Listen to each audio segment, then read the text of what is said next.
Hello friends, कैसे हो सब लोग। आई होप सब लोग अच्छे होंगे, बेहतर होंगे और स्वस्थ होंगे। Welcome to affairs cloud learn to lead. This is Ashu and आज हम डिस्कस करेंगे यार बहुत ही इंपॉर्टेंट करंट अफेयर्स 24 अप्रैल 2021 के, जिसमें से दो बेस्ट इमेजेस आप देख रहे हो। लेकिन आज हम बहुत ही इंपॉर्टेंट करंट अफेयर्स को डिस्कस करने वाले हैं। सो यार वीडियो को बिल्कुल लास्ट तक देखना है। लेकिन मेरी हमेशा आपसे रिक्वेस्ट रहती है कि यार आपकी सपोर्ट बहुत ज़्यादा ज़रूरी है। तो आपने वीडियो को लाइक करना है और शेयर करना है मैक्सिमम टू मैक्सिमम, ताकि सब लोगों तक रीच पहुंच सके। अपने ग्रुप्स में इसको शेयर करें, अपने टेलीग्राम व्हाट्सएप ग्रुप्स में इसको शेयर करें, ताकि सबसे ज़्यादा लोग जो है इसका लाभ जो है वो उठा सकें। और अगर आप पहली बार इस वीडियो को देख रहे हैं तो चैनल को सब्सक्राइब करना मत भूलिए। तो गाइज आप हमारी एप्लीकेशन को डाउनलोड कर सकते हैं। एप्लीकेशन का नाम है careers cloud learn to lead. इस एप्लीकेशन को डाउनलोड करने के लिए आपको डिस्क्रिप्शन बॉक्स में जाना होगा। डिस्क्रिप्शन बॉक्स में लिंक गिवन है, वहां से आप इसको डाउनलोड कर सकते हैं। जैसे डाउनलोड करेंगे आपने क्लिक करना है लॉग इन टू गूगल, मतलब आप अपनी ईमेल आईडी के थ्रू जो है उसमें लॉग इन कर सकते हैं और क्रैक करंट अफेयर्स के ऊपर क्लिक करेंगे। जैसे क्लिक करेंगे 1 साल की या फिर 2 साल की सब्सक्रिप्शन बाय कर सकते हैं, मतलब 12 महीने की या फिर 24 महीने की सब्सक्रिप्शन आप बाय कर सकते हैं। यार एक बार चेक जरूर करें, आप खुद सरप्राइज हो जाएंगे कि इतने कम प्राइस पे हम आपको प्रोवाइड करें और कितनी चीजें प्रोवाइड करें ये आप यहां पे देख सकते हैं। हम इसके अंदर प्रोवाइड करेंगे daily current affairs. Daily current affair में 3 सेक्शन होंगे, मतलब हर रोज आपको 3 सेक्शन हमारी ऐप पे मिलेंगे। एक में होगा डिटेल्ड करंट अफेयर उसी पर्टिकुलर दिन का, एक में होंगे क्वेश्चन एंड आंसर फॉर्मेट में करंट अफेयर्स उसी दिन के, एक होगा क्विज सेक्शन जो आप हमारी एप्लीकेशन के ऊपर अटेम्प्ट कर सकते हो। नेक्स्ट होगा वीकली सेक्शन। इसमें भी हर वीक के 3 सेक्शन होंगे, जिसमें एक सेक्शन में हम आपको प्रोवाइड करेंगे उस वीक के डिटेल्ड करंट अफेयर, एक में होंगे क्वेश्चन एंड आंसर फॉर्मेट में करंट अफेयर्स, एक होगा दोस्तों हमारा क्विज सेक्शन जो कि आप हमारी एप्लीकेशन के ऊपर अटेम्प्ट कर सकते हो और देख सकते हो कि मुझे और कितना रिवाइज करने की जरूरत है। नेक्स्ट होगा दोस्तों मंथली सेक्शन। मंथली में हम आपको कई तरह की पीडीएफ्स प्रोवाइड करेंगे, जैसे कि आप यहां पे देख रहे हो। एक होगी आपके पास स्टडी पीडीएफ, जिसमें आपको पूरे महीने का डिटेल्ड करंट अफेयर मिलेगा। इसको रिवाइज करने के लिए आप यूज करोगे question and answer format of PDF, मतलब जो भी डिटेल्ड करंट अफेयर होगा वो क्वेश्चन एंड आंसर फॉर्मेट में कन्वर्ट करके आपको मिलेगा। एक होगा टॉप 100, मतलब बेस्ट 100 करंट अफेयर्स आपको मिलेंगे क्वेश्चन एंड आंसर फॉर्मेट में, जो कि बेस्ट होंगे 100 उसी महीने के, जो कि आप अपने रिवीजन के लिए यूज कर सकते हो। नेक्स्ट होगा पॉकेट पीडीएफ, मतलब आप अपने एग्जाम से पहले 1 लाइनर 2 लाइनर में अगर करंट अफेयर को रिवाइज करना चाहते हो तो आप इस पीडीएफ का यूज कर सकते हो। ये तो हो गया दोस्तों डेली, वीकली और मंथली। लेकिन इसी के साथ हम आपकी प्रिपरेशन को और आगे लेके जाने के लिए हम स्मार्ट पीडीएफ प्रोवाइड कर रहे हैं। स्मार्ट पीडीएफ का मतलब है टॉपिक वाइज पीडीएफ, मतलब अगर आपको लगता है कि यार पर्टिकुलर टॉपिक आपको कम आता है, जैसे कि आपको ज्यादातर बच्चों को जो प्रॉब्लम आती है वो डेज में या फिर एप्स एंड वेब पोर्टल्स में या बुक्स एंड ऑथर्स या कोई भी है, मतलब हम हर तरह का टॉपिक प्रोवाइड कर रहे हैं जिसमें national affairs, international affairs, sports, हर सेक्शन जो है वो अवेलेबल होंगे। तो जो आपके एग्जाम के लिए इंपॉर्टेंट है पर्टिकुलर, आप उस सेक्शन को जो पहले रिवाइज कर सकते हो उसी पीडीएफ को उठा के, तो डेफिनेटली ये आपकी परफॉर्मेंस को इंप्रूव जरूर करेगा। नेक्स्ट होगा बैंकिंग एस्पिरेंट्स के लिए। जो बैंकिंग एस्पिरेंट्स हैं उनके लिए हम अलग से 3 चीजें लेके आते हैं specially for the banking aspirants. एक तो डिटेल्ड करंट अफेयर सिर्फ बैंकिंग और इकोनॉमी के, और क्वेश्चन एंड आंसर फॉर्मेट में बैंकिंग और इकोनॉमी के करंट अफेयर्स। एक आपको मिलेगा क्विज सेक्शन, जो आप हमारी एप्लीकेशन के ऊपर बैंकिंग और इकोनॉमी से रिलेटेड अटेम्प्ट कर सकते हो और देख सकते हो कि यार मुझे और कितनी प्रेपरेशन करने की जरूरत है। नेक्स्ट होगा एग्जाम पीडीएफ, जो कि अगेन इंपॉर्टेंट है और काफी बच्चों को नहीं पता कि इसको किस तरह से यूज करना है। तो मैं बता देता हूं कि यार हर महीने जो भी आपका मंथ जो है वो निकल चुका है उसके करंट अफेयर्स आपको एक ही पीडीएफ के अंदर मिल जाएंगे। जैसे जैन, फेब और मार्च जो है वो चला गया है, तो इन तीनों महीने के करंट अफेयर आपको इकट्ठे मिल जाएंगे। और आपका अगर एग्जाम मान लो कल है तो आप रिवाइज करना चाहते हो तो एक पीडीएफ को उठा लो, कल तक का सारा करंट अफेयर जो है इसमें आपको मिल जाएगा। नेक्स्ट होगा स्पेशल करंट अफेयर, मतलब बजट और इकोनॉमिक सर्वे, जिसमें हम आपको डिटेल और इंपॉर्टेंट फैक्ट्स बजट और इकोनॉमिक सर्वे की देंगे। लेकिन इसमें हम आपको बताएंगे भी कि कौन से एक्सपेक्टेड क्वेश्चन या आंसर जो है वो आपके एग्जामिनर के द्वारा पूछे जा सकते हैं। अगर आप सेंट्रल गवर्नमेंट की तैयारी कर रहे हो एग्जाम की, तो या स्टेट की भी कर रहे होंगे अपनी पर्टिकुलर स्टेट की, तो आपके स्टेट करंट अफेयर भी नहीं रहेंगे। हम आपको स्टेट करंट अफेयर्स भी साथ में प्रोवाइड कर रहे हैं। और इसमें खासियत क्या है कि हम हर स्टेट और यूनियन टेरिटरी को कवर कर रहे हैं, हम छोड़ ही नहीं रहे कोई स्टेट और यूनियन टेरिटरी। तो इससे आपकी स्टेट करंट अफेयर्स की भी तैयारी हो जाएगी। तो आप देख सकते हो ये सारी चीजें कोई अलग अलग नहीं आपने सब्सक्राइब करनी, ऐसा हम नहीं करते। एक ही सब्सक्रिप्शन के अंदर ये सारी चीजें मिल जाएंगी। आपने सिर्फ एप्लीकेशन को डाउनलोड करना है, उसमें लॉग इन करें आप अपनी आईडी के थ्रू, क्रैक करंट अफेयर्स के ऊपर क्लिक करके 1 साल या 2 साल की सब्सक्रिप्शन ले सकते हैं। और गाइस सब्सक्रिप्शन का प्राइस यार बहुत ज्यादा कम है, एक बार चेक करें और मेरे कहने पे चेक जरूर कर लें एक बार, और उसके बाद आप खुद सरप्राइज हो जाएंगे कि इतने कम प्राइस पे दे रहे हैं। और सारी चीजें उसी सब्सक्रिप्शन के अंदर है, और उसके ऊपर भी आपको यार 10% एक्स्ट्रा डिस्काउंट मिल रहा है अगर आप इस कोड का यूज करोगे, #10 का। और गाइस, अगर आपको किसी भी तरह की क्वेरी है, किसी भी तरह की आपको कोई प्रॉब्लम आ रही है सब्सक्रिप्शन से रिलेटेड या किसी भी तरह की, तो आप इस ईमेल आईडी पे हमें मेल कर सकते हैं। इस नंबर पे आप हमें क्या कर सकते हैं, कांटेक्ट कर सकते हैं। तो आपकी हर क्वेरी सॉल्व हो जाएगी। अगर फिर भी आपको कोई प्रॉब्लम आ रही है तो आप कमेंट कर सकते हो। मैं पर्सनली आंसर करता हूं सारे कमेंट बॉक्स के, ऐसे नहीं कि हमारी टीम में से कोई कर रहा है। मैं पर्सनली आंसर करता हूं सबके, जिनके आंसर सही हैं इवन मैं लाइक भी करता हूं उसको। और सब बच्चों के मेरी यही रिक्वेस्ट है कि आप आंसर भी दिया करें और साथ में कोई क्वेरी है वो भी पूछ लिया करें। तो यार 24 अप्रैल 2021 के करंट अफेयर को डिस्कस करते हैं, लेकिन फिर से सारे बच्चों से रिक्वेस्ट है कि एक दिन के अंदर इस टारगेट को अचीव करना है, 700 प्लस लाइक्स को। चैनल को सब्सक्राइब करना है और वीडियो को मैक्सिमम टू मैक्सिमम शेयर करना है। तो स्टार्ट करते हैं मोस्ट इंपॉर्टेंट क्वेश्चन के साथ। और पहला क्वेश्चन है, who became the first women chairperson of national association of software and services company for 2021-22। मतलब सिंपल वर्ड्स में अगर कहूं कि नासकॉम की पहली वुमेन चेयरपर्सन जो वो किसको लगाया गया है। तो इसमें एक हिंट है दोस्तों आपके लिए कि वो इससे पहले इस ऑर्गेनाइजेशन की वाइस चेयरपर्सन थी। क्या थी? वाइस चेयरपर्सन 2020-21 में। तो 2020-21 में वाइस चेयरपर्सन थी, अब वो क्या बन चुकी है? चेयरपर्सन। तो नाम क्या है उनका? रेखा मेनन। तो याद रखना है नाम क्या है उनका, रेखा मेनन। तो इसका मतलब अगर वाइस चेयरमैन से चेयरमैन बन चुकी हैं तो वाइस चेयरमैन की कुर्सी क्या होगी खाली। तो उसके लिए भी क्या कराए गए होंगे दोस्तों? इलेक्शंस करवाए गए। और उसमें कौन बना है बंदा वाइस पर्सन? वो बने हैं कृष्णन रामानुजन। याद रखना है कृष्णा रामानुजन, चाहे ओनली कृष्णा याद कर लें, आपने ऑप्शन ही टिक करना है, किसी भी तरह से इसको याद करना है। स्मार्ट वर्क के ऊपर थोड़ा सा ज्यादा फोकस करें, क्योंकि हार्ड वर्क तो यार सारे कर रहे हैं, थोड़ा सा स्मार्ट वर्क, इसलिए हम स्मार्ट पीडीएफ भी प्रोवाइड करते हैं। तो कृष्णन रामानुजन जो है वो वाइस चेयरमैन बन चुके हैं, लेकिन हमारे यहां पे इंपॉर्टेंट है कि पहली वुमेन चेयरपर्सन कौन बनी है? रेखा मेनन। और ये कौन है दोस्तों? ये एक बहुत ही फेमस कंपनी है जिसका नाम है असेंचर। ये उसकी चेयरपर्सन और सीनियर मैनेजिंग डायरेक्टर हैं, तो उनको अपॉइंट किया गया नासकॉम की पहली महिला चेयरपर्सन। ये आपने याद रखना है। और ये जो है वो और भी कई पोजीशंस पे रह चुकी हैं। इससे पहले चेयरपर्सन कौन थे? इससे पहले चेयरपर्सन थे यूबी प्रवीण राव। याद रखना है यूबी प्रवीण राव, ये इससे पहले। तो आपको फॉर्मर भी पूछा जा सकता है। तो तीन चीजें याद रखनी है, रेखा मेनन नई चेयरपर्सन, पुराने कौन थे? यूबी प्रवीण राव, और वाइस चेयरपर्सन कौन बनाए गए हैं? कृष्णन रामानुजन। ये तीन चीजें जो है वो इसमें खास तौर से याद रखोगे। लेकिन बाकी ऑप्शंस भी जो है इसमें इंपॉर्टेंट है। लेकिन एक चीज मैं आपको नासकॉम के बारे में बता दूं, पहले इसको रब कर देते हैं। नासकॉम के बारे में आपने याद रखना है, नासकॉम 1988 में बनाया गया था ये बॉडी। और प्रेसिडेंट कौन है इसके? देवजनी घोष। कौन है? देवजनी घोष। ये इसके क्या है? प्रेसिडेंट हैं दोस्तों। और हेडक्वार्टर कहां पे इसका? बच्चे दिल्ली लगाएंगे, लेकिन आंसर क्या होगा इसका? नोएडा होगा। तो इसमें बाकी ऑप्शंस दोस्तों इंपॉर्टेंट है, जैसे कि आप यहां पे देख रहे हो, पहला नाम जो है वो प्रीति पंत का आपको दिख रहा है। प्रीति पंत को रिसेंटली बनाया गया, एक कमेटी या एक पैनल का हेड बनाया गया है। कौन से पैनल का हेड बनाया गया? जो नेशनल फैमिली हेल्थ सर्वे करेगा, 5वें नंबर का, क्योंकि 4 हो चुके हैं। तो जिसमें देखा जाएगा कि क्या क्या चीजों की और जरूरत है नेशनल फैमिली हेल्थ सर्वे के अंदर। नेक्स्ट नाम दोस्तों किसका आता है हमारे पास? प्रीति सिन्हा का। इनको बनाया गया है recently executive secretary. Executive secretary बनाया गया कौन सी बॉडी का? United nation capital development fund. United nation capital development fund का क्या बनाया गया है? Executive secretary. और तीसरा नाम है दोस्तों हमारे पास सोमा मंडल। यार ये नाम तो मतलब आपने रट लेना है, याद रख लेना है। ये चेयरमैन बनी है किसकी? पीएसयू किसकी? सेल की, steel authority of India limited की क्या बनी है? ये चेयरमैन बनी है। और याद रखना है, बहुत इंपॉर्टेंट है। और एक इंटरनेशनल ऑर्गेनाइजेशन की भी ये चेयरमैन बनी है, वो कौन सी है? वो ऑर्गेनाइजेशन का नाम है स्कोप। क्या है? स्कोप। और स्कोप का मतलब है standing conference of public enterprises. और रेखा मेनन के बारे में हम बात कर चुके हैं। तो इतनी सारी इंफॉर्मेशन आपको एक क्वेश्चन के अंदर मिल चुकी है और ये सारी चीजें डिस्कस कर चुके हैं। और यहां पे देख सकते हो फॉर्मर कौन थे? यूबी प्रवीण राव, और नए कौन बनी है? रेखा मेनन। और ये किसकी हैं करंटली? ये ऑलरेडी जो है वो सीनियर मैनेजिंग डायरेक्टर, और आप कह सकते हो साथ में चेयरपर्सन किसकी हैं? असेंचर कंपनी की।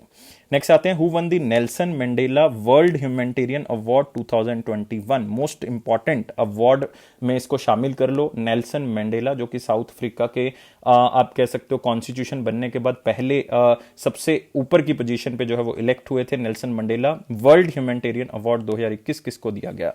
तो आंसर क्या होगा इसका दोस्तों? रुमाना सिन्हा सहगल। तो याद रखना है, रुमाना सिन्हा सहगल।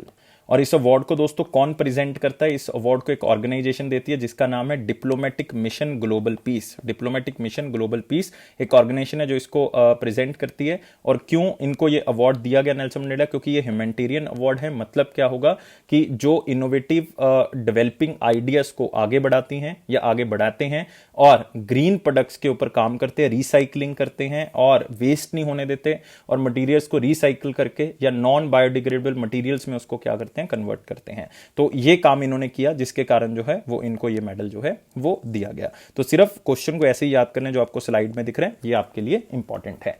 नेक्स्ट जो बाकी ऑप्शंस आप देख रहे हो यार, ये भी आपके लिए इंपॉर्टेंट है क्योंकि इसमें आप जो नाम देख रहे हो, सबसे पहले आप किसका देख रहे हो? वो आप देख रहे हो एक नाम शेख मुजीबुर रहमान। ये है बांगा बंधु शेख मुजीबुर रहमान, और इनको मिला है दोस्तों गांधी पीस प्राइज। याद कर लें इसको, क्या मिला है? Gandhi peace prize. लेकिन कौन से ईयर का? क्योंकि इस साल दोनों दिए गए हैं, 2019 का भी 2020 का भी, तो इनको मिला है 2020 का।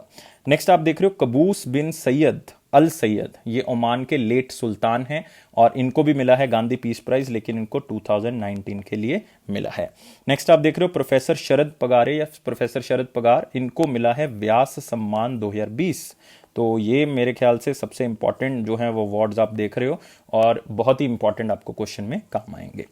तो नेक्स्ट क्वेश्चन के ऊपर बढ़ते हैं। सारी चीजें हम डिस्कस कर चुके हैं कि क्यों इनको ये अवार्ड मिला है, कि इन्होंने ग्रीन प्रोडक्ट्स के ऊपर इनोवेटिव काम किया है, रिसाइकलिंग की है मटेरियल्स की, और नॉन बायोडिग्रेडेबल मटेरियल्स को जो है वो कन्वर्ट किया है। तो नेक्स्ट क्वेश्चन पे ऊपर आते हैं। Who became the first Indian woman to scale mount Annapurna? तो यहां पे एक तो नाम इंपॉर्टेंट हो गया क्योंकि पहली महिला है, दूसरा हो गया पहली इंडियन महिला है, और दूसरा क्या हो गया? माउंट अन्नपूर्णा। माउंट अन्नपूर्णा दोस्तों कहां पे है? नेपाल के अंदर है। कहां पे है? नेपाल के अंदर है। और ये पूरे वर्ल्ड की 10th हाईएस्ट माउंटेन है, पूरे वर्ल्ड की 10th हाईएस्ट माउंटेन है। और इसको किसने फतेह किया है? किस लड़की ने इसके ऊपर जो है वो इसको फतेह कर लिया? वो है दोस्तों प्रियंका मोहिते। याद कर लेना कौन सी स्टेट से आती हैं? महाराष्ट्र से बिलोंग करती हैं। तो मतलब 3-4 चीजें खास करके इसमें आपने याद रखना है। और मात्र कितने साल की हैं? ये 28 साल की हैं। प्रियंका मोहिते महाराष्ट्र से बिलोंग करती है और पहली इंडियन महिला बन चुकी है जो माउंट अन्नपूर्णा को उन्होंने चढ़ाई जो है वो कर ली है, फतेह कर लिया है उसको। और 8091 मीटर इसकी हाइट है और पूरे वर्ल्ड की 10th हाईएस्ट पीक है। उन्होंने केवल यही नहीं दोस्तों, उन्होंने और भी माउंटेन्स को फतेह किया है, जैसे कि इन्होंने माउंट एवरेस्ट जो कि 8848 या 49 मीटर, जो चाइना ने थोड़ा सा हाइट जो है वो बढ़ा दिया है, तो नेपाल के अंदर। फिर से माउंट लशोटे जो कि 4th हाईएस्ट माउंटेन है पूरे वर्ल्ड की 8516 मीटर के साथ, ये चाइना और नेपाल एरिया में आती है। माउंट मकालू, ये भी जो है वो चाइना और नेपाल के एरिया में आती है। माउंट किलिमंजारो जो कि एक वॉल्केनो है एक तरह का, तंजानिया में आपको मिलेगा। कहां पे मिलेगा? तंजानिया के अंदर माउंट किलिमंजारो। तो ये भी ये फतेह कर चुकी हैं ऑलरेडी। तो अन्नपूर्णा जो है वो कहां पे है? नेपाल के अंदर। तो सारी चीजें डिस्कस कर चुके हैं। लेकिन दोस्तों यहां पर एक नाम आप और देख रहे हो, अरुणिमा सिन्हा। अरुणिमा सिन्हा मेरे ख्याल से आपको पता होगा यार, आपने सुना होगा अरुणिमा सिन्हा के बारे में। क्या खास बात है अरुणिमा सिन्हा की? ये एक ऐसी माउंटेन क्लाइंबर हैं, स्पोर्ट्स वुमेन भी रही हैं, और इन्होंने 7 बार, मतलब 7 बार आप कह सकते हो कि वर्ल्ड की पहली महिला एम्प्यूटी हैं जो माउंट एवरेस्ट के ऊपर जो है वो चढ़ चुकी हैं। मतलब 7 हाईएस्ट माउंटेन्स के ऊपर ये जा चुके हैं, जैसे कि किलिमंजारो की बात कर रहे थे, रशिया में एल्ब्रूस की बात कर रहे थे हम, जो है वो माउंट विंसन की बात कर रहे थे। तो ये सारी की सारी माउंटेन्स इन्होंने फतेह की हैं और फर्स्ट फीमेल एम्प्यूटी है। मतलब इनकी लेग्स जो है वो नहीं है क्योंकि इनको ट्रेन से जो है वो फेंक दिया गया था, तो मतलब इनको काफी बड़ी इंजरी जो है वो आई थी, काफी बड़ा सदमा। लेकिन फिर भी यार आप इनसे काफी प्रेरित हो सकते हो। अरुणिमा सिन्हा मेरे ख्याल से हर बच्चे ने जो है वो नाम सुना होगा। और मात्र कितने साल के हैं? 31 साल की हैं ये, 31 साल की हैं। चलो आगे बढ़ते हैं दोस्तों अगले क्वेश्चन के ऊपर। अगला क्वेश्चन है हमारे पास, सारे मोस्ट इंपॉर्टेंट क्वेश्चन कवर कर चुके हैं आज। 3 क्वेश्चन है मोस्ट इंपॉर्टेंट सेक्शन में, लेकिन यार वेरी इंपॉर्टेंट क्वेश्चन करेंगे इसके बाद। और वीडियो को लाइक करना है, 700+ लाइक दोस्तों, इसको अचीव करवा दें आप। और शेयर करना है मैक्सिमम टू मैक्सिमम, और सब्सक्राइब करना है चैनल को। तो इसमें पहला क्वेश्चन है, who issued A USD 1.5 billion benchmark bond with 5 years of maturity? तो इसमें कीवर्ड क्या है? Benchmark bond. इसका दोस्तों काम क्या है? ये बॉन्ड जो भी होगा उसका काम क्या होगा कि एक पेपर होगा जिसमें कुछ principal amount, rate of interest और टाइम पीरियड लिखा होगा।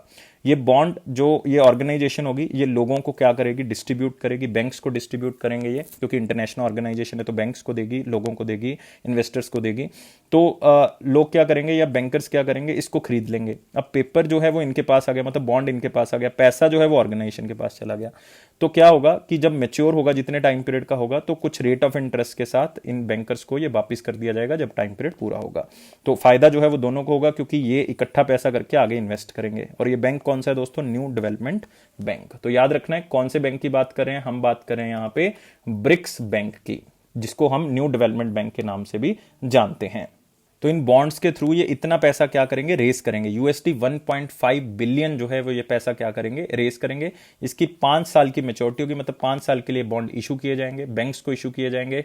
मैक्सिमम जो है वो इसमें सेंट्रल बैंक्स होंगे, और भी तरह के बैंक्स हैं। 76% पैसा तो जो है वो इसी में जो है वो क्या किया जाएगा? इशू किया जाएगा। लेकिन आपने परसेंटेज में याद नहीं रखना, सिर्फ इतना याद रखना है कि ये पैसा जो है वो कौन इशू कर रहा है? न्यू डेवलपमेंट बैंक इशू कर रहा है, जिसको ब्रिक्स बैंक भी कहते हैं। लेकिन अब वो बॉन्ड इशू करेगा, पैसा बैंक के पास आ जाएगा, न्यू डेवलपमेंट बैंक के, ब्रिक्स बैंक के पास आ जाएगा। तो ये क्या करेगा पैसे का? तो यार इन्होंने ये पैसा जो है वो आगे जो है वो सस्टेनेबल डेवलपमेंट एक्टिविटीज के लिए प्रोवाइड करना है कंट्रीज को या मेंबर कंट्रीज को। मेंबर कंट्रीज यार 5 ही हैं, ब्राजील, रशिया, इंडिया, चाइना और साउथ अफ्रीका, ब्रिक्स जिसको हम कहते हैं। तो इनको जो है वो क्या करेंगे? पैसा देंगे और कोविड-19 इमरजेंसी प्रोग्राम लोन्स देंगे। अब लोन देंगे तो पैसा वापिस आएगा, मतलब इनकम होगी। तो इससे क्या होगा? एशियन डेवलपमेंट बैंक को इनकम भी हो जाएगी और बाकी कंट्रीज को फायदा भी हो जाएगा। तो आपने याद कर रखना है बेंचमार्क बॉन्ड जो है वो कौन सी ऑर्गेनाइजेशन ने इशू किए हैं? न्यू डेवलपमेंट बैंक, जिसको हम ब्रिक्स बैंक भी कहते हैं। तो ये सारी चीजें हम डिस्कस कर चुके हैं, और ये तीसरी बार है कि इन्होंने बेंचमार्क बॉन्ड जो है वो इशू किए हैं। इससे जो है वो पैसा आएगा, आगे यूज करेंगे सस्टेनेबल डेवलपमेंट एक्टिविटीज के लिए, कोविड-19 इमरजेंसी लोन प्रोवाइड करने के लिए मेंबर कंट्रीज को। और दोस्तों न्यू डेवलपमेंट बैंक के बारे में याद रखना है कौन से ईयर में इसको बनाया गया था? 2014 में। लेकिन इसका ऑपरेशनल वर्क जो है, मतलब ये काम करना 2016 में स्टार्ट किया इन्होंने। हेडक्वार्टर दोस्तों इसका कौन सा हेडक्वार्टर है? शंघाई। शंघाई मतलब मैं बात कर रहा हूं कहां की? चाइना की। और दोस्तों प्रेसिडेंट याद कर सकते हो अगर करना है, अदरवाइज इंपॉर्टेंट नहीं है, लेकिन फिर भी मैं लिख देता हूं, मार्कोस प्राडो। Marcos Prado. तो प्राडो से याद रखिएगा, प्राडा नहीं याद करना, प्राडो याद करना है, मार्कोस प्राडो। तो ये 3 चीजें आपने याद कर ली ना कि न्यू डेवलपमेंट बैंक जो है वो कब बनाया गया था और इसका मकसद जो है वो बेसिकली क्या था। और इसमें खास बात मैं आपको बताना चाहूंगा कि जब इसको बनाया गया था तो इसके पहले जो प्रेसिडेंट थे, फर्स्ट प्रेसिडेंट थे न्यू डेवलपमेंट बैंक के, तो वो इंडियन थे दोस्तों। वो कौन थे? वी कामत। याद करना है आपने, मतलब स्टैटिक क्वेश्चन है। आने उस टाइम पीरियड पर तो बहुत क्वेश्चन आया, लेकिन अब क्वेश्चन आने के चांसेस कम है, लेकिन फिर भी आपको थोड़ी सी नॉलेज इसके बारे में होनी चाहिए। अगले क्वेश्चन के ऊपर बढ़ते हैं। अगला क्वेश्चन है दोस्तों हमारे पास, which bank tied up with the Google Pay and Visa for tokenisation of its credit card. तो यार बहुत ही मतलब इंटरेस्टिंग फैक्ट है इसमें। आपको पता क्या लगेगा? What is tokenization? टोकनाइजेशन क्या होती है? आजकल इसका ट्रेंड जो है वो बढ़ चुका है। क्या? सिक्योरिटी के लिए। कैसे? जैसे यार आपने कोई पेमेंट करनी होती है मान लो, तो आप क्या करोगे? आप उसमें अपना कार्ड नंबर लिखोगे, फिर यहाँ पे आप एक्सपायरी डेट वगैरह लिखोगे, है ना। फिर उसके बाद जो है वो पूछेगा कि है ना किस नाम पे है ये, यहाँ पे नंबर हो जाएगा। तो फिर आप सीवीवी लिखोगे, सिक्योरिटी कोड। तो मतलब हर बार ऐसा करना पड़ेगा, या ज्यादा से ज्यादा सीवीवी तो आपको हर बार लिखना ही पड़ेगा अगर सेव भी कर लोगे तो। लेकिन अब क्या होगा कि आप एक बार डिटेल लिखोगे, इसके बाद एक टोकन जनरेट हो जाएगा। मान लो आपने एक बार डिटेल लिखी तो एक टोकन जनरेट हो गया A1, है ना, कोई भी हो सकता है, ये मैं एक एग्जांपल ले रहा हूं। तो A1 टोकन जनरेट हो गया। तो A1 टोकन आपने क्या करना है? हर बार जो है बस A1 बनना है। तो इसका मतलब आपको हर बार जो है वो आपके सिक्योरिटी फीचर जो है वो रिवील करने की जरूरत नहीं है। आपने सिर्फ टोकन जो है वो नंबर भरना है, आपको एक बार जनरेट कर देंगे वो, तो उससे यूज कर लोगे।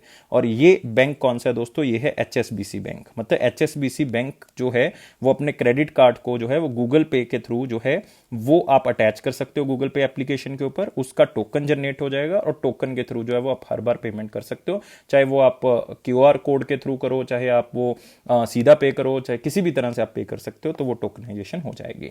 तो ये कौन से बैंक की दोस्तों बात हो रही है? यहाँ पे HSBC की बात हो रही है। तो याद रखना है HSBC इंडिया ये कर रहा है। इससे क्या होगा? कॉन्टेक्टलेस पेमेंट्स जो है वो कर सकते हो HSBC क्रेडिट कार्ड को गूगल पे के साथ लिंक करके। और इसको सपोर्ट कौन कर रहा है? वीजा। मतलब ये क्रेडिट कार्ड जो है वो वीजा की तरफ से इशू किया जाएगा। इससे क्या होगा? आपकी फिजिकल पेमेंट्स जो हैं वो बंद हो जाएंगी, तो आप कॉन्टेक्टलेस पेमेंट जो है वो कर सकते हो। ये कैसे होगा? आप नियर फील्ड कम्युनिकेशन के थ्रू कर सकते हो, क्विक रिस्पॉन्स कोड के थ्रू कर सकते हो, इन ऐप परचेज भी जो है वो आप कर सकते हो। सो मेन ऑब्जेक्टिव यही है कि सिक्योरिटी और कन्वीनियंस दोनों को ध्यान में रख के करना है। तो HSBC इंडिया और गूगल पे ने क्रेडिट कार्ड पोर्टफोलियो जो है वो इशू कर दिया है। तो आप यहाँ पे देख सकते हो, it will help to avoid physical contact for the payment. तो यहाँ पे इंपॉर्टेंट आपके लिए क्या होता है, गूगल पे हो जाता है। यहीं पे आपके लिए इंपॉर्टेंट हो जाता है HSBC इंडिया। HSBC इंडिया मतलब आप उसका हेडक्वार्टर याद रख सकते हो मुंबई महाराष्ट्र, और अदरवाइज कुछ याद करने की जरूरत नहीं। लेकिन HSBC का ग्लोबल हेडक्वार्टर, बच्चे कंफ्यूज हो जाते हैं कि हांगकांग होगा, नहीं, इसका ग्लोबल हेडक्वार्टर कहाँ पे है, लंदन है दोस्तों, याद रखना है। और गूगल पे के बारे में बताना चाहूँगा, गूगल पे ने रिसेंटली जो है वो एक गूगल पे के जो बेसिकली को क्रिएटर्स हैं जिनके नाम हैं सुजीत नारायण और सुमित गवलानी, इन दोनों ने यार एक ना नियो बैंक बनाया, हमने कल ही डिस्कस किया है, नियो बैंक बनाया जिसका नाम क्या है, फाई, याद रखेंगे गूगल पे का नियो बैंक फाई, जिसको सपोर्ट कौन कर रहा है, फेडरल बैंक जो है वो सपोर्ट कर रहा है, सिंपल याद रखना है। तो बाकी सारी चीजें हम डिस्कस कर चुके हैं, लेकिन टोकनाइजेशन का मतलब क्या है वो भी मैं जो है वो आपको बता चुका हूं। अगले क्वेश्चन के ऊपर बढ़ सकते हैं। What is the name of A master card QR code. देखो एक नई चीज आपके सामने और आ चुकी है, मास्टर कार्ड QR कोड, जो कि कार्ड के ऊपर बना होगा, which is launched by master card and bank of Baroda financial solution. तो देखो यार, एक कार्ड है, सबके पास कार्ड होगा, डेबिट कार्ड होगा, क्रेडिट कार्ड होगा, तो यहाँ पे हम क्रेडिट कार्ड की बात कर रहे हैं, तो यहाँ पे ना एक QR कोड जो है वो बना देंगे। तो क्या होगा कि किसी भी बंदे ने अगर पेमेंट करनी है आपके कार्ड से, तो वो QR कोड से जो है वो आप पेमेंट कर भी सकते हो, पेमेंट रिसीव भी कर सकते हो। तो ये आपके कार्ड के ऊपर ही जो है फीचर बन जाएगा, और ये वर्ल्ड का ऐसा पहला कार्ड है जो QR इनेबल्ड है, मतलब क्विक रिस्पॉन्स इनेबल्ड है।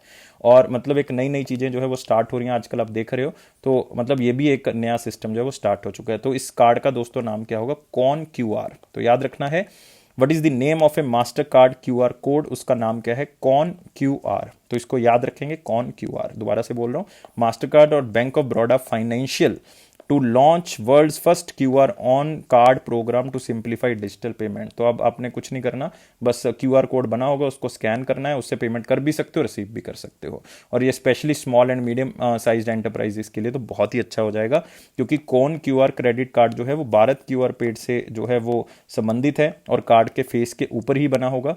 और इससे क्या होगा कि ये आपका एक पर्सनलाइज कार्ड का जो है वो इशू हो जाएगा, मतलब कोई भी उसको स्कैन करेगा तो आप ही के कार्ड से पेमेंट जाएगी, आप ही के कार्ड में आएगी।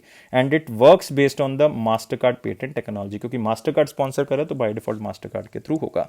और कौन QR कार्ड जो है वो पहला ऑफर्ड होगा card small businesses and currently use bank of Baroda acceptance solution. जो इसके साथ कस्टमर जुड़े हुए हैं बैंक ऑफ बड़ौदा के साथ, एक्सेप्टेंस सोल्यूशन के साथ, फिर धीरे धीरे करके ये जितने भी एग्जिस्टिंग कस्टमर है बैंक ऑफ बड़ौदा के और नए कस्टमर है उनको जो है वो दे दिए जाएंगे।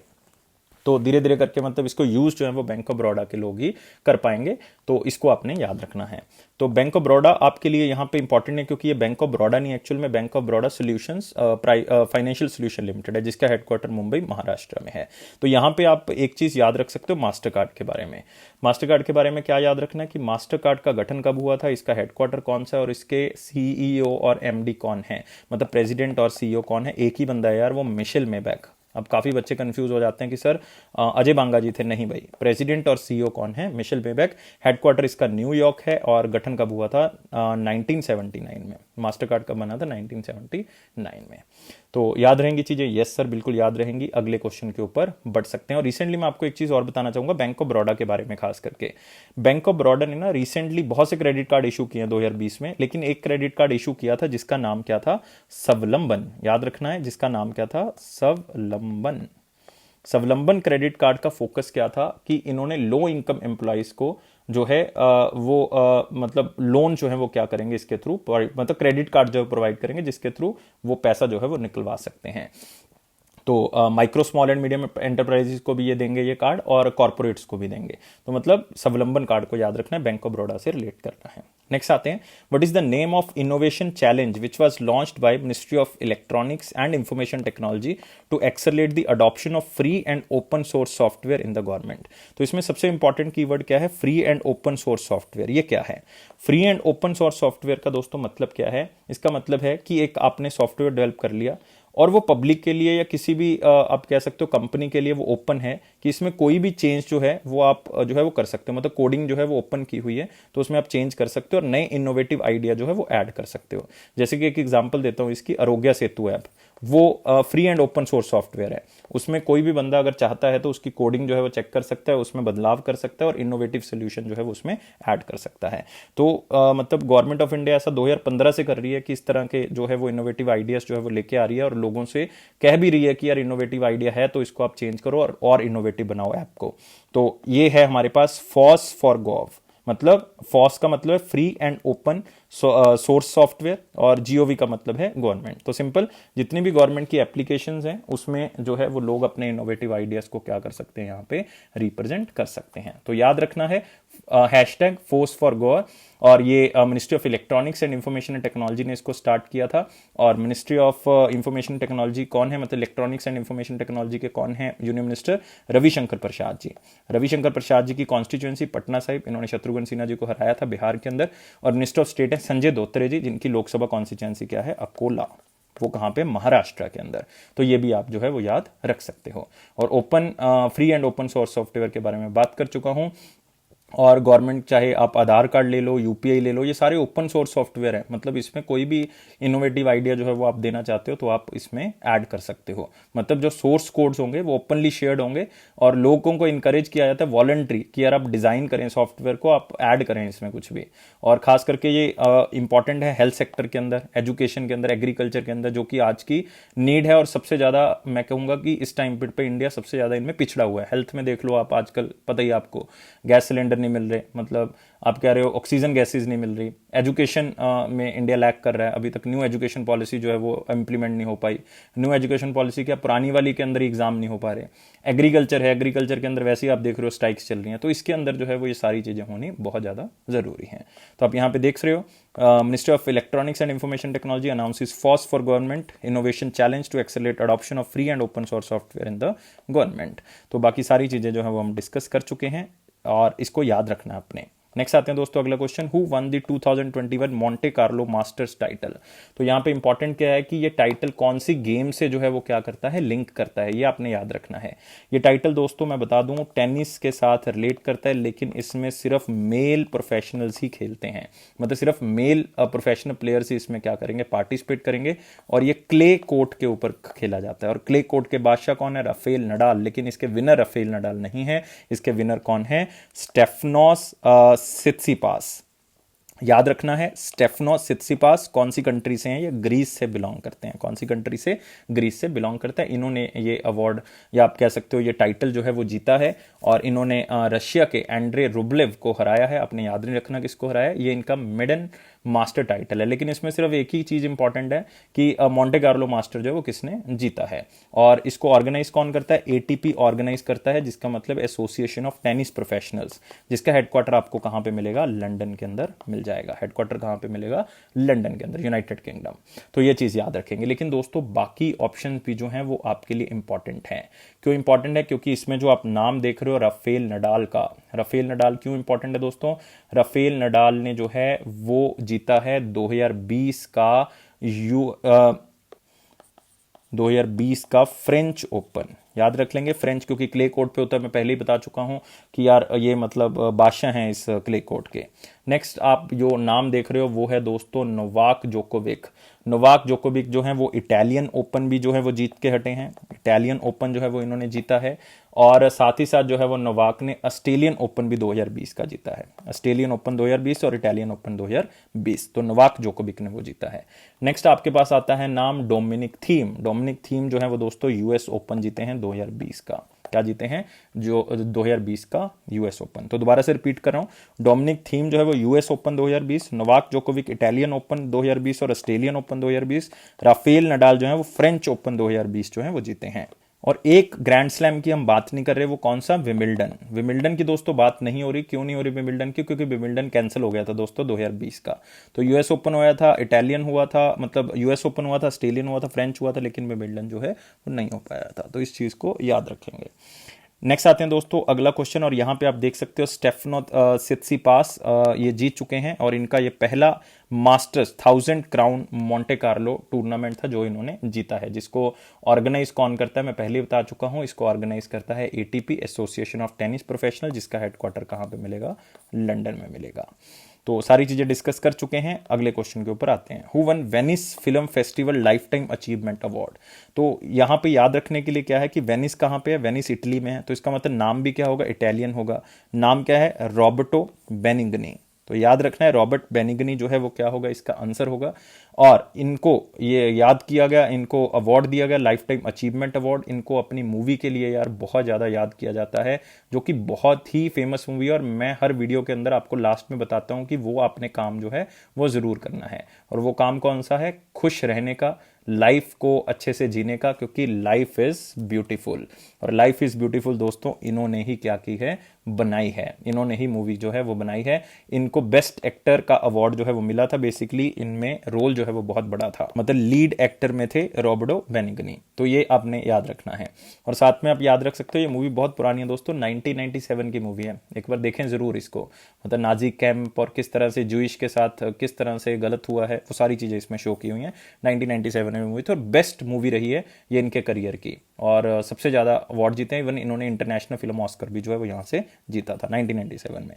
तो ये लाइफ इज ब्यूटीफुल वाले एक्टर हैं, तो इससे आपको याद रहेगा। और ये 78th वेनिस फिल्म फेस्टिवल था जिसमें इन्होंने लाइफ टाइम अचीवमेंट अवार्ड जीता है। और इस अवार्ड को दोस्तों गोल्डन लाइन अवार्ड भी कहते हैं, तो याद रखेंगे गोल्डन लाइन अवार्ड से भी आपको पूछा जा सकता है, या फिर लाइफ टाइम अचीवमेंट अवार्ड कहा जाता है। इसको ऐसे बोलते हैं the golden line award for life time achievement, है ना, तो इसको लाइफ टाइम अचीवमेंट। नेक्स्ट जो आप ऑप्शन देख रहे हो ये सारे इंडियन हैं, तो इसका मतलब आपको ये याद रखना पड़ेगा दोस्तों कि यार ये इंडियन प्लेयर जो हैं वो, मतलब जो इंडियन फिल्म इंडस्ट्री से बिलोंग करते हैं, ये बंदों को कौन कौन सा अवार्ड जो है वो मिल चुका है। तो इसमें सबसे पहले नाम हमारे पास क्या आता है, अमिताभ बच्चन जी, जो कि दादा साहिब फाल्के अवार्ड जो है वो 2018 में जीत चुके हैं। लेकिन रिसेंटली इन्होंने एक अवार्ड जीता है, वो भी इंटरनेशनल लेवल का अवार्ड है। वो कौन सा अवार्ड है दोस्तों? 2021 का फिल्म आर्काइव अवार्ड। कौन सा? फिल्म आर्काइव अवार्ड किसकी तरफ से दिया गया है? FIAF की तरफ से दिया गया, international federation of film archives, जो कि इन्होंने ट्रेडिशनल चीजों को जो है वो साथ में निभाया है और वर्ल्ड सिनेमा के अंदर कंट्रीब्यूशन के लिए अवार्ड दिया गया है। नेक्स्ट है दोस्तों नाम किसका? आशा भोंसले जी का। इनको मिला है स्टेट अवार्ड, कौन सी स्टेट का? महाराष्ट्र भूषण अवार्ड 2020, ये याद रखेंगे। नेक्स्ट आपके पास नाम किसका आता है? नसीरुद्दीन शाह का। किसका? नसीरुद्दीन शाह। इनको मिला है 2020 में आदित्य विक्रम बिरला कला शिखर पुरस्कार। आदित्य बिरला कला शिखर पुरस्कार, आदित्य विक्रम बिरला, तो ये याद रखेंगे, कला पुरस्कार इनको दिया गया। तो सारे के सारे अवार्ड्स जो हैं वो याद रखने हैं। तो यहाँ पे भी आप देख सकते हो 78th वेनिस इंटरनेशनल फेस्टिवल है, golden line award for life time achievement उनको मिल चुका है। और एक्टर का नाम है रॉबर्टो बेनिगनी। लेकिन आपने याद किससे रखना है? लाइफ इज ब्यूटीफुल से आप इसको याद रखोगे। तो ये सारी चीजें हम डिस्कस कर चुके हैं, अगले क्वेश्चन के ऊपर बढ़ सकते हैं। अगला क्वेश्चन है who became the part time chairman of HDFC bank. तो यार पार्ट टाइम चेयरमैन बना दिया, पार्ट टाइम नाम जरूर लिख दिया, लेकिन उनको पॉइंट 3 साल के लिए किया गया है। ये बात को याद रखना है, कितने साल के लिए पॉइंट किया गया? 3 साल के लिए किया गया। और यहाँ पे हम बात कौन से बैंक की कर रहे हैं? HDFC बैंक की कर रहे हैं। और रिजर्व बैंक ऑफ इंडिया ने अप्रूव किया है 3 साल के लिए। टाइम पीरियड स्टार्ट होगा 5 मई से। और हम ऑप्शंस को आउट कर सकते हैं, बहुत ही सिंपल ऑप्शंस आपको दे दिए हैं आज तो। शशिधर जगदीशन HDFC के भाई चेयरमैन नहीं है, HDFC के क्या हैं? MD और CEO हैं, MD और CEO। प्रशांत कुमार MD और CEO हैं कौन से बैंक के? यस बैंक के, यस बैंक।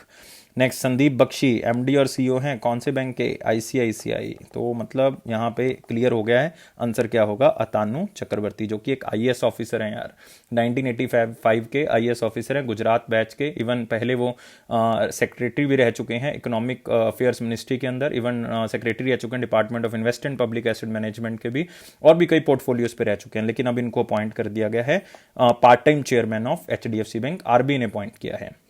और याद रखना है HDFC के बारे में, 1994 में HDFC को बनाया गया था। इसके मैनेजिंग डायरेक्टर और CEO कौन है? शशिधर जगदीशन, बात कर चुके हैं। हेडक्वार्टर मुंबई में है। टैगलाइन क्या है?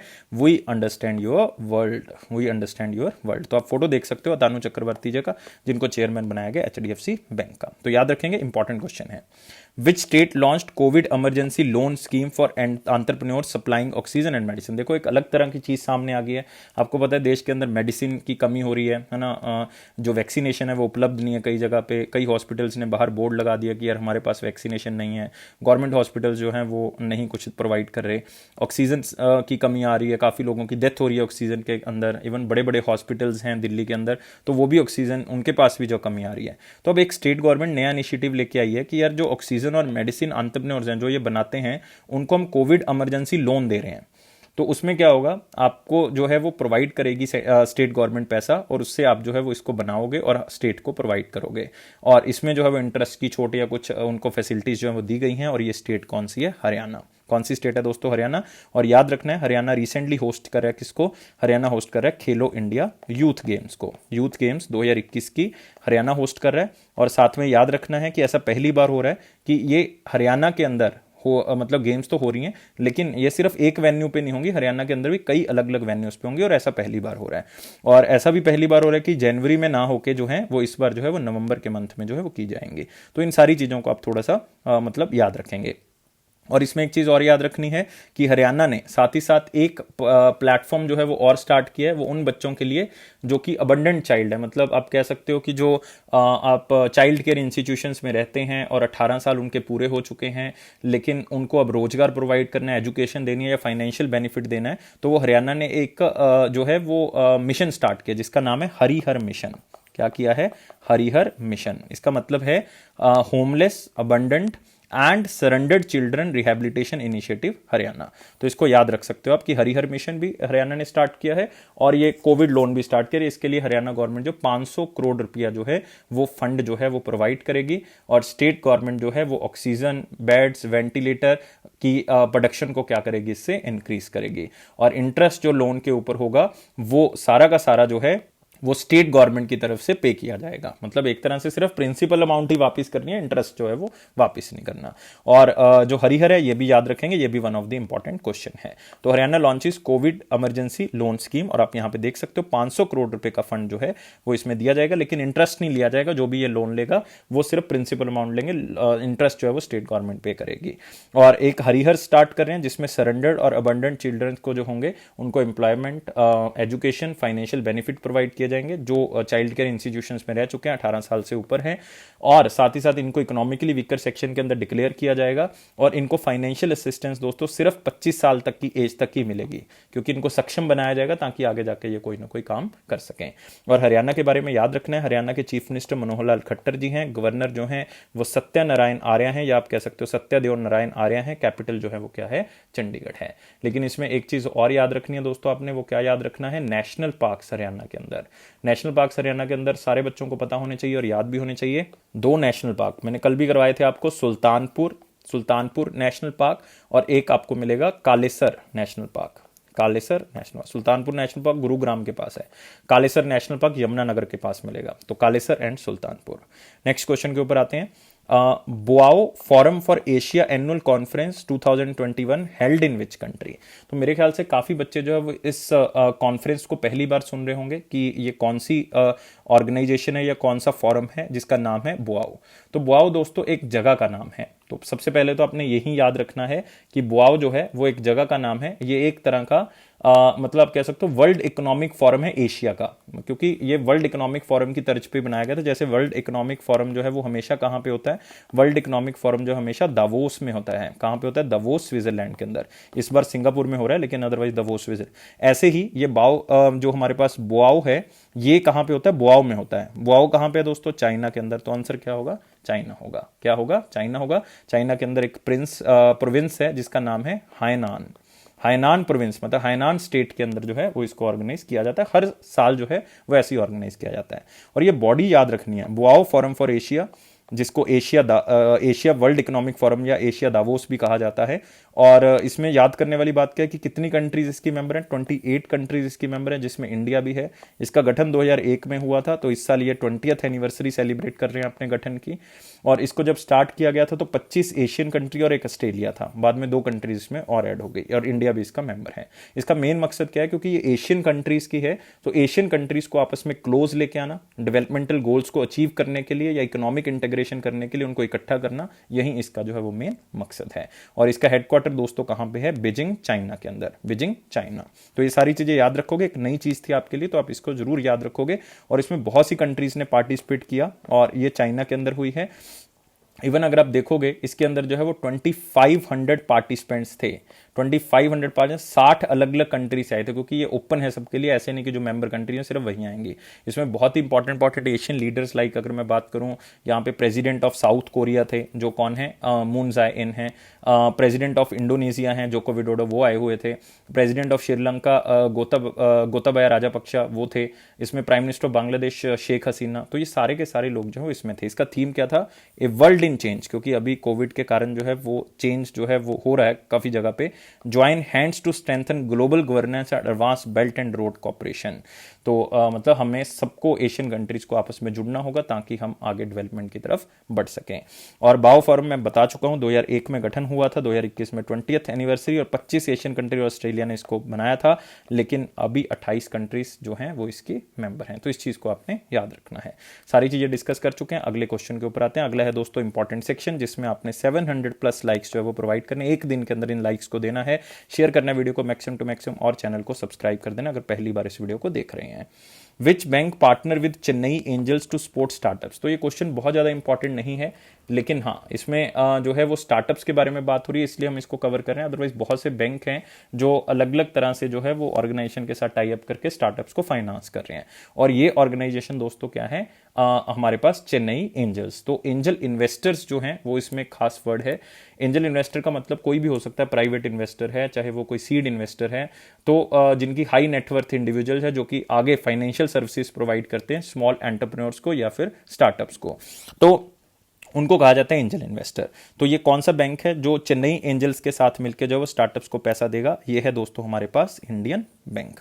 तो याद रखेंगे कौन सा दे रहा है, इंडियन बैंक। इसमें 50 करोड़ रुपए तक की कैपिटल रिक्वायरमेंट जो है वो पूरी की जाएगी और लोन दिया जाएगा, कुछ ना कुछ मॉर्टगेज रख के जो है वो लोन जो है वो दिया जाएगा ताकि वो आगे हेल्प जो है वो ले सके इस पैसे की। और इंडियन बैंक के बारे में याद रखना है 1907 में इसका गठन हुआ था। हेडक्वार्टर जो है वो तमिलनाडु के अंदर है। टैगलाइन है यूअर ओन बैंक। क्या है, यूअर ओन बैंक। और इसके एमडी और सीईओ कौन है, पदमजा चुंद्रू। पदमजा चुंद्रू ये इसके क्या हैं, एमडी और सीईओ। तो सिंपल है यार, 50 करोड़ रुपए तक का पैसा जो है वो दिया जाएगा इंडियन बैंक की तरफ से, और साथ ही साथ जो है वो चेन्नई एंजल्स जो है वो इसमें पार्टिसिपेट करेगी। इसमें स्टार्टअप्स को एक्सपैंड करने के लिए जो है वो उनकी प्रोडक्शन को बढ़ाने के लिए पैसा दिया जाएगा। तो सारी चीजें डिस्कस कर चुके हैं। अगला इंपॉर्टेंट क्वेश्चन है, which company delivered the first batch of light bullet proof vehicles to Indian air force. फिर से एक सिंपल क्वेश्चन, बहुत ज्यादा इंपॉर्टेंट नहीं कहूंगा, लेकिन बहुत से बच्चे इसमें आंसर क्या लगा के आएंगे, हिंदुस्तान एरोनॉटिक्स लिमिटेड, क्योंकि ये वो ऑर्गेनाइजेशन है जो मैक्सिमम डिफेंस के इक्विपमेंट जो है वो बनाती है। और अभी आपको पता है डिफेंस का चल रहा है कि हमने सेल्फ रिलायंट डिफेंस सेक्टर बनाना है, आत्मनिर्भर भारत के अंदर जो है वो इसको लेके आना है। और रिसेंटली एक खुशखबरी भी आई थी कि 33% इंपोर्ट जो है वो डिफेंस सेक्टर के अंदर क्या हो गया, कम हो गया है। तो ये खुशखबरी है क्योंकि हम इसका मतलब चीजें खुद बनाने लग गए हैं। लेकिन ये आंसर जो है वो क्या होगा, गलत होगा दोस्तों। आंसर क्या होगा इसका, अशोक लेलैंड। क्या होगा, अशोक लेलैंड, जो जिन्होंने ये बनाया है, और ये हिंदुजा ग्रुप का एक पार्ट है अशोक लेलैंड। इन्होंने फर्स्ट बैच जो है वो लाइट बुलेट प्रूफ व्हीकल्स का बनाया है, इंडियन एयरफोर्स को डिलीवर किया है, जो कि कंप्लीटली इंडिया में डेवलप किया है, मतलब कंप्लीटली इंडिजनाइज्ड है। तो आप यहां पे देख सकते हो हिंदुजा ग्रुप का ग्रुप अशोका लेलैंड, उन्होंने इसको डिलीवर किया है, और ये इंडिजनाइज्ड है, मतलब 100% जो है वो इंडिया में बनाए गए हैं, डेवलप किए गए हैं। और इससे क्या होगा, किसी भी तरह का बैलिस्टिक है, कोई ब्लास्ट थ्रेट है, वो सारे के सारे जो है वो इसके ऊपर असर नहीं करेंगे क्योंकि ये बुलेट प्रूफ है। तो इससे क्या होगा, हमारी इंडियन आर्मी की क्षमता जो है वो और भी बढ़ जाएगी। तो याद रखना है दोस्तों, अशोक लेलैंड। नेक्स्ट आते हैं, India targeted how much renewable energy by 2022। ये क्वेश्चन मैं इसलिए पूछ रहा हूं क्योंकि रिसेंटली एक डैशबोर्ड लॉन्च किया गया है। उस डैशबोर्ड का काम यह है कि वो आपको बताएगा कि इंडिया के अंदर करंटली कितना रिन्यूएबल जो है वो पैदा हो रहा है, चाहे वो सोलर है, चाहे विंड है, चाहे किसी भी तरह का है। उससे आपको करंट जो है वो पता लग जाएंगे कि कौन से प्रोजेक्ट चल रहे हैं और कितना हमारा नेशनल लेवल पे, स्टेट लेवल पे, रीजनल लेवल पे जो है वो कैपेसिटी जो है वो बढ़ रही है या कितनी इंस्टॉल हो रही है। तो आपने 2022 का टारगेट बताना है, क्योंकि 2030 का जो है वो कितना है, 450 गीगावाट है। 450 गीगावाट है, तो ये तो गलत हो गया। और आपको पता होना चाहिए कि 2022 तक जो टारगेट है उसमें 100 गीगावाट जो है वो दोस्तों किसका है, वो है सोलर का। और 60 गीगावाट जो है वो किसका है, 60 गीगावाट दोस्तों है हमारे पास विंड का। और 10 गीगावाट जो है वो किसका है, बायोडिग्रेडेबल सोर्सेज का। और 5 जो है वो हमारे पास किसका है, वो है हमारे पास माइक्रो या आप कह सकते हो स्मॉल हाइड्रो प्रोजेक्ट्स का। तो टोटल अगर आप मिला लोगे इसको कितना हो जाएगा 175 गीगावाट, तो आंसर क्या होगा सी होगा। तो आप यहाँ पे देख सकते हो CEA और CEEW। CEA का मतलब है सेंट्रल इलेक्ट्रिसिटी अथॉरिटी और CEEW का मतलब है council on energy environment and water. तो उन्होंने लॉन्च किया है renewable dashboard for detailed operation info of the renewable energy projects in India. और शायद हम इस टारगेट को अचीव ना कर पाए, लेकिन हम आगे जरूर बढ़ रहे हैं, रिन्यूएबल एनर्जी के ऊपर फोकस जरूर कर रहे हैं। तो यहां पे आप देख सकते हो कि किस तरह से इसकी बाइफर्केशन है। नेक्स्ट आते हैं दोस्तों, एक पिक्चर से करेंगे हम एक डे को। डे इतना इंपॉर्टेंट नहीं, लेकिन थीम वाइज जो है वो इसको याद रखना है। थीम जो है वो आपने क्या याद रखना है, मतलब क्यों इसको याद रखना है, क्योंकि ये दिन है international girls in ICT day. मतलब इसमें जो कीवर्ड है वो गर्ल्स के ऊपर फोकस किया गया है, और ये ICT डे का मतलब है इंफॉर्मेशन एंड कम्युनिकेशन टेक्नोलॉजी के ऊपर गर्ल्स का योगदान। तो उसके ऊपर ये बनाया गया है, और क्या उनकी ज़रूरत है लड़कियों की, औरतों की जो इस सेक्टर से जुड़ी हुई हैं। तो इसीलिए इसका थीम जो है वो क्या रखा गया, connected girls creating brighter future. मतलब उनको इंफॉर्मेशन एंड कम्युनिकेशन टेक्नोलॉजी के थ्रू कनेक्ट रखना है ताकि वो आगे जो है वो जाके बढ़ सके, और उनकी जितनी भी नीड्स हैं ताकि वो एंटरप्रेन्योर बन सकें, आगे बढ़ सकें, तो उनको हमने इसके अंदर पूरा करना है। लेकिन ये हर साल 22 अप्रैल को दोस्तों नहीं मनाया जाता। हर साल जो है ये 4th थर्सडे को मनाया जाता है अप्रैल के महीने में। तो 4th थर्सडे इस बार 22 अप्रैल को था, तो 22 अप्रैल को मनाया गया। अदरवाइज इसलिए एग्जामिनर इसमें आपको डे नहीं पूछ सकता, इसमें सिर्फ आपको थीम जो है वो यहाँ पे पूछ सकता है। बिल्कुल याद रहेगा। नेक्स्ट आते हैं दोस्तों one liner important points. Vibha Harish, founder of Bengaluru based कॉस्मिक्स, featured in Forbes 30 under 30 Asia 2021। तो यहाँ पे इंपॉर्टेंट क्या है कि ये फोर्ब्स की लिस्ट है, और ये जो फोर्ब्स की लिस्ट है दोस्तों, ये 6th एनुअल फोर्ब्स 30 अंडर 30, मतलब 30 ऐसे बंदे जो अंडर 30 हैं एशिया से, उनको अलग अलग कैटेगरी के अंदर प्रकाशित किया गया। 10 कैटेगरीज हैं, हर कैटेगरी के अंदर 30-30 बंदे हैं। तो याद नहीं रखना, सिर्फ एक नाम याद करेंगे, विभा हरीश। ये मतलब 25 साल की सिर्फ एक आप कह सकते हो महिला हैं, जिन्होंने कॉस्मिक्स नाम से जो है वो एक हेल्थ सप्लीमेंट्स जो हैं वो स्टार्ट किए थे, जो कि आप कह सकते हो फ्रूट बेस्ड हैं, जो कि आपकी हेल्थ को अच्छा रखेंगे। तो वो इन्होंने स्टार्ट किया था, तो इनको जगह मिली है फोर्ब्स के 30 अंडर 30 एशिया 2021 में। इसमें एक और भी नाम है जो आप याद रख सकते हो, हर्षिल माथुर। क्या नाम है, हर्षिल माथुर। उन्होंने रेजर पे जो है वो स्टार्ट किया था, मतलब को फाउंडर हैं, CEO हैं आजकल रेजर पे के, जो कि एक फाइनेंशियल टेक्नोलॉजिकल कंपनी है। तो उनको financial and venture capital category के अंदर जो है वो रखा गया। तो बहुत सी कैटेगरीज हैं, बहुत से इंडियंस हैं, सब नहीं याद रखेंगे। इसमें ये नाम याद रखना है, विभा हरीश, क्योंकि ये न्यूज में बहुत रहा। Next, Roscosmos, Russia space agency to launch its own space station in 2025। तो यहां पे इंपॉर्टेंट क्या है कि रशिया की स्पेस एजेंसी जिसका नाम है रॉसकॉस्मोस, वो अपना नया स्पेस स्टेशन जो है वो लॉन्च करेंगे, अपना नया स्पेस स्टेशन जो है बनाएंगे 2025 तक। क्योंकि 2024 तक जितने भी इनके टाई अप थे इंटरनेशनल स्पेस एजेंसी के साथ, वो सारे के सारे क्या हो जाएंगे, खत्म हो जाएंगे। इंटरनेशनल स्पेस स्टेशन के साथ जितने भी टाई अप है 2024 में एक्सपायर हो जाएंगे। तो इसी के कारण जो है वो ये क्या कर देंगे, 2025 तक अपना स्पेस स्टेशन लॉन्च करेंगे। तो इनको किसी के ऊपर डिपेंडेंट रहने की जरूरत नहीं है। तो यहाँ पे इंपॉर्टेंट है इंटरनेशनल स्पेस स्टेशन, जिसका गठन जो है वो 1998 में किया गया था। और इसमें क्या है कि Russia, United states of America, Canada, Japan और यूरोपियन स्पेस एजेंसी ने इसको मिलकर बनाया था, ताकि वहां पे जाके हम रुक सकते हैं, वहां से अपनी गतिविधियों को और आगे बढ़ा सकते हैं। ये स्पेस स्टेशन का काम होता है। लेकिन एक बहुत ही इंपॉर्टेंट न्यूज दोस्तों आपको यहां पे बताऊंगा, वो क्या है, रशिया का मून मिशन, जो कि रशिया चाहता है कि हमारा भी जो है वो मून के ऊपर जो है वो कोई मिशन होना चाहिए। तो वो एक मिशन लॉन्च करेंगे, लूना 25। याद रखना है, लूना 25 ये फर्स्ट मिशन होगा न्यू सीरीज का रशिया का, जो कि अक्टूबर 2021 में लॉन्च किया जाएगा। तो आपको पूछा जा सकता है कि लूना 25 जो है वो कहाँ का मिशन और कौन सी कंट्री का है। नेक्स्ट आते हैं, former US vice president Walter Mondale passed away at the age of 93। तो यूनाइटेड स्टेट्स के वाइस प्रेसिडेंट, मतलब ये 1977 से लेकर 1981 तक वाइस प्रेसिडेंट रह चुके हैं यूनाइटेड स्टेट्स ऑफ अमेरिका के। 42nd वाइस प्रेसिडेंट थे, और उस टाइम पे प्रेसिडेंट थे जिमी कार्टर। तो उनके अंडर जो है वो रह चुके हैं। तो सिंपली याद रखना है, और इसमें कुछ इंपॉर्टेंट नहीं है। India rating reduced India's GDP growth forecast from 10.1 to from 10.4। मतलब फिर से एक क्रेडिट रेटिंग एजेंसी ने इंडिया की ग्रोथ रेट रिड्यूस कर दी, बिकॉज कोविड-19 के केसेस बढ़ रहे हैं और रिस्ट्रिक्शंस जो है वो लग चुके हैं, जिसके कारण जो है वो ग्रोथ जो है कम होगी, क्योंकि इन्वेस्टमेंट कम होगी।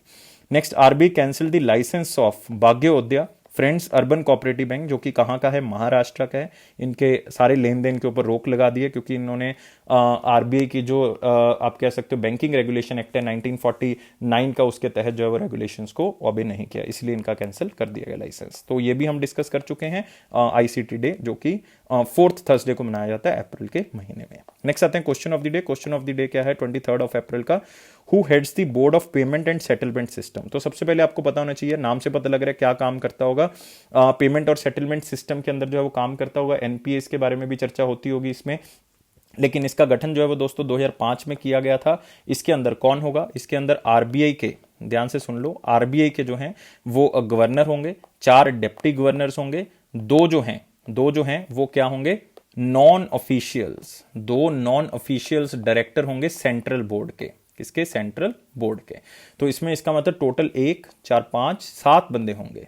तो 7 बंदों का ये ग्रुप होगा जो कि पेमेंट एंड सेटलमेंट सिस्टम को देखेगा, मतलब ये रेगुलेट करेंगे, सुपरवाइज करेंगे पेमेंट एंड सेटलमेंट सिस्टम को।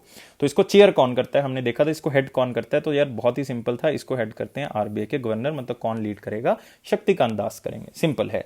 तो आज शक्तिकांत दास भी हैं, 4 डिप्टी गवर्नर तो नहीं है, एक तो रिटायर हो गए, ठीक है, बीपी कनगौजी तो रिटायर हो गए, तो 3 ये रह गए, और नॉन ऑफिशियल में भी 2 नहीं आजकल, 1 है, तो आजकल 5 ही सदस्य हैं, अदरवाइज ये 7 मेंबर हो सकते हैं इसमें मैक्सिमम टू मैक्सिमम। तो ये स्टैंडर्ड सेट करते हैं एग्जिस्टिंग और फ्यूचर पेमेंट सिस्टम के लिए। नेक्स्ट आते हैं question of the day. Question of the day क्या है, रॉयल कमीशन जो बनाया गया था कि आरबीआई का गठन करना है हमने और इंडियन करेंसी को रेगुलेट करना है, फाइनेंस रिकमेंडेशन के लिए इसको बनाया गया था, सेंट्रल बैंक फॉर इंडिया। तो आपको पता है आरबीआई का गठन करने के लिए इसको बनाया गया था, कौन से ईयर में इसका गठन किया गया था, ये आपने मुझे बताना है कमेंट बॉक्स में। और सारे बच्चों ने यार कमेंट जरूर करना है, कमेंट बहुत ही कम आते हैं आजकल आपके, आंसर जरूर कमेंट किया करें। अब तो मैं यार रिप्लाई भी कर रहा हूँ आप लोगों का, तो 700+ लाइक्स जो है वो आपने प्रोवाइड करने हैं, सब्सक्राइब करने हैं आप चैनल को, अगर पहली बार देख रहे हैं शेयर करना है यार, मैक्सिमम टू मैक्सिमम रीच बढ़ाएं आप ज्यादा से, और वो आप ही लोग कर सकते हो, आप ही लोग मोटिवेट कर सकते हो मुझे। शेयर करना है मैक्सिमम टू मैक्सिमम, और बेल बटन को प्रेस कर दें ताकि नोटिफिकेशन ऑन टाइम मिल सके। ये अफेयर्स क्लाउड का प्रॉमिस है कि ये आपके कॉन्फिडेंस को जरूर बूस्ट करेगा अगर आप इसी तरह से पीडीएफ्स और वीडियोस को देखते रहोगे और पढ़ते रहोगे। और पीडीएफ को सब्सक्राइब करने के लिए हमारी एप्लीकेशन को डाउनलोड कर लें, एप्लीकेशन का लिंक डिस्क्रिप्शन बॉक्स में दिया हुआ है। 1 साल और 2 साल की सब्सक्रिप्शन ले सकते हैं, प्राइस बहुत ही लो है, उसके ऊपर भी 10% डिस्काउंट अगर आप इस कोड का यूज करेंगे। एक बार मेरे कहने से चेक जरूर करें, आप खुद सरप्राइज होंगे कितने कम प्राइस पे हम प्रोवाइड कर रहे हैं।